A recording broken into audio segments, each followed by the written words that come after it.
Sariling pananampalataya sa Diyos, Learning Competency 1C. Nailalapat ang sariling pananampalataya sa Diyos sa lahat ng oras, lalo na sa mga mapanghamong sitwasyon, halimbawa positibong pananaw sa kabila ng kahirapan. Pagmasdan ng larawan, ano ang iyong nakikita? Bakit kaya ganito ang mga emosyong makikita sa mga mukha nila? Naranasan mo na rin ba ang malagay sa ganitong kalagayan? Tama, ang mga taong nasa larawan ay nalulungkot, umiiyak, natatakot, at nasasaktan. Marahil dahil sila ay may iba't ibang kinakaharap na problema o hamon sa buhay. Mahalagang maunawaan mo na bawat tao, kahit ang pinakamakapangyarihan o ang pinakamayaman at ang mga sikat na tao sa mundo, gaya ng mga politicians, mga artista at mga sikat na manlalaro, ay hindi ligtas mula sa mga problema. Kahit ang batang kagaya mo ay may problema na rin. Iba-iba nga lang ang uri ng mga hamon na pinagdaraanan ng bawat isa. Maaaring ang iba ay nahihirapan dahil sa kanilang karamdaman. Ang iba naman ay problemado sa pinansyal. Ang iba ay nawalan ng mahal sa buhay. Ang iba ay sinalanta ng mga natural na sakuna. At ang karaniwang suliranin naman ng mga kabataang kagaya mo ay maaaring mental health issues, academic pressure and expectations, social media-related issues, relationship problems, financial struggles, and peer pressure at marami pang iba. Sinasabi sa 1 Corinthians chapter 10 verse 13, wala pang pagsubok na dumating sa inyo na hindi naranasan ng ibang tao. Tapat ang Diyos at hindi niya ipahihintulot na kayo'y subukin ng higit sa inyong makakaya. Sa halip pagdating ng pagsubok, bibigyan niya kayo ng lakas upang makayanan ito at ng paraan upang malampasan ito. Nakakapanatag ng kalooban na malamang hindi lang ikaw ang may pinagdadaanan at hindi hinahayaan ng Panginoon na tayo magkaroon ng mga pagsubok na higit pa sa ating kayang lampasan. Ibig sabihin, pinahintulutan ng Diyos na maranasan mo ang hamon na meron ka ngayon dahil alam niyang kaya mo itong solusyonan at lampasan. Hindi sa sarili mong lakas at talino, kundi dahil sa biyaya niya. Sinasabi rin sa James chapter 1 verses 2 to 4, mga kapatid, magalak kayo kapag kayo'y dumaranas ng iba't ibang uri ng pagsubok. Dapat ninyong malaman na nagiging matatag ang inyong pananampalataya sa pamamagitan ng mga pagsubok. At dapat kayong magpakatatag hanggang wakas upang kayo maging ganap at walang pagkukulang. Maliwanag ang mensahe ng talatang ito na ang pagsubok na pinagdadaanan natin ay may kabuluhan. May rason kung bakit dumarating sa buhay natin. Ika nga, everything happens for a reason. At ang rason na ito ay para tumatag ang ating pananampalataya. Kaya dapat daw ay magalak tayo sa pagharap sa mga hamong ito. Ang ibig sabihin ng salitang magalak ay pagtitiwala sa layunin ng Diyos. Ito ay pagkakaroon ng kapayapaan at tiwala dahil alam mong may layunin ng Diyos sa bawat pinagdaraanan mo. Ito rin ay nangangahulugang kagalakan na hindi nakabase sa sitwasyon, kundi sa pananampalataya. Kaya hindi natin kailangang hintayin na matapos ang pagdurusa para magkaroon ng kagalakan. Ang kagalakan ay dumarating sa gitna nito dahil ang ating pagdurusa ay may kabuluhan.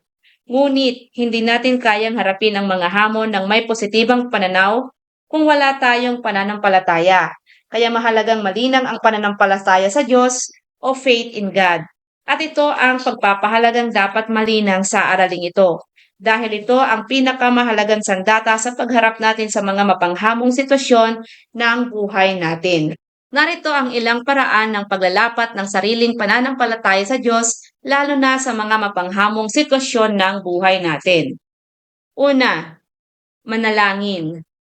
Sinasabi sa Philippians chapter 4 verse 6, huwag kayong mabalisa tungkol sa anumang bagay. Sa halip, hingin ninyo sa Diyos ang lahat ng inyong kailangan sa pamamagitan ng panalangin may pasasalamat. Sa panahon ng pagsubok, ang panalangin o pakikipag-usap sa Diyos ang ating dapat na unang gawin. Dito natin nasasabi sa Diyos ang ating takot, pagdurusa at mga pangangailangan. Kapalit ng ating panalangin ay kapayapaan mula sa Kanya na hindi kayang ibigay ng mundo. Halimbawa, ikaw ay nag-aalala dahil sa performance task sa isang asignatura na kailangan mong gawin sa harap ng klase. Kaya naman ikaw ay kabang-kaba. Pero kapag nanalangin ka sa Diyos ng may pananampalataya at sinabayan mo ng pag-aaral na mabuti para sa paghahanda rito, ay mawawala ang pag-aalala dahil sa paniniwalang nakikinig sa iyo ang Diyos at tutulungan Kanya. God answers prayers. kahit ang mga panalangin hindi masabi ng ating mga labi. Dahil siya mismo ang nag-iimbita sa atin na lumapit sa Kanya sa pamamagitan ng panalangin. Pangalawa, magbasa ng salita ng Diyos. Psalms 119 verse 105. Salita mo'y isang tanglaw na sa akin ay patnubay. Sa landas kong daraanan, liwanag na tumatanglaw. Ang Biblia ang nagsisilbing gabay sa gitna ng ating kalituhan. Sa bawat pagbabasa nito, natutuklasan natin ang mga pangakong nagbibigay lakas at pag-asa. Halimbawa, ikaw ay napapagod, hindi lamang pisikal na kapaguran, kundi sa maraming aspeto ng iyong buhay, gaya ng emosyonal at mental na kapaguran, dahil sa mga nangyayari sa buhay mo, at hindi mo alam kung paano mo ito harapin. Tapos, nagbasa ka ng Biblia. Nakita mo ang pangako ng Diyos na nagsasabi sa Mateo 11:28, "Lumapit kayo sa akin, kayong lahat na napapagal, at bibigyan ko kayo ng kapahingahan." Hindi ba't ikaw ay parang nakakita ng ilaw sa kadiliman at direksyon kung paano mo dapat harapin ang kapaguran? Napakaraming pangako ang Diyos sa Biblia na nababagay sa anumang sitwasyon ng ating buhay. Ang lahat ng pangakong ito'y para sa atin. Kaya napakahalagang magbasa ng Biblia, hindi lang para malaman natin ang kanyang mga pangako, kundi sandata rin natin ito sa pagharap sa mga pagsubok na dumarating sa buhay natin. Pangatlo, magpasalamat. 1 Thessalonians chapter 5 verse 18. At magpasalamat kayo sa Diyos sa lahat ng pagkakataon, sapagkat ito ang kalooban ng Diyos para sa inyo sa inyong pakikipag-isa kay Kristo. Ang pasasalamat ay tanda ng pagtitiwala sa Diyos kahit sa mahirap na panahon. Huwag tayong mag-focus sa mga pagsubok na dumarating sa buhay natin. Sa halip, tumingin tayo sa mga blessings na dumarating sa buhay natin at ipagpasalamat sa Diyos. Kaya ng taglay nating buhay, kalusugan, oportunidad na makapag-aral, at pagkakaroon ng mga kapamilya at kaibigan na nagmamahal sa atin. Nakatutulong ito para mapagaan ang ating pakiramdam at magkaroon ng positibong pananaw sa kabila ng mga pagsubok na pinagdadaanan. Pang-apat, pagsisimba. Sinasabi sa Hebrews chapter 10 verse 25. Huwag nating kaliligtaan ang pagdalo sa ating mga pagtitipon gaya ng nakasanayan ng iba.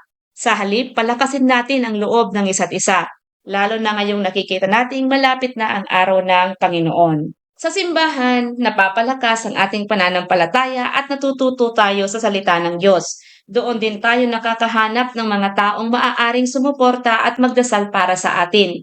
Mahalaga ito lalo na kapag tayo ay pinanghihinaan ng loob. Kaya mahalagang maglaan ng oras, lalo na kapag araw ng linggo para sa pagpunta sa simbahan. At panghuli, pagtulong sa kapwa. Sabi sa Galatians chapter 6 verse 2, magtulungan kayo sa pagbuhat ng pasanin ng bawat isa. Sa gayong paraan ay matutupad ninyo ang kautusan ni Kristo. Ang pagkakaroon ng mga pasanin sa buhay ay hindi hadlang para tayo ay makapag-abot ng tulong sa ating kapwang nangangailangan.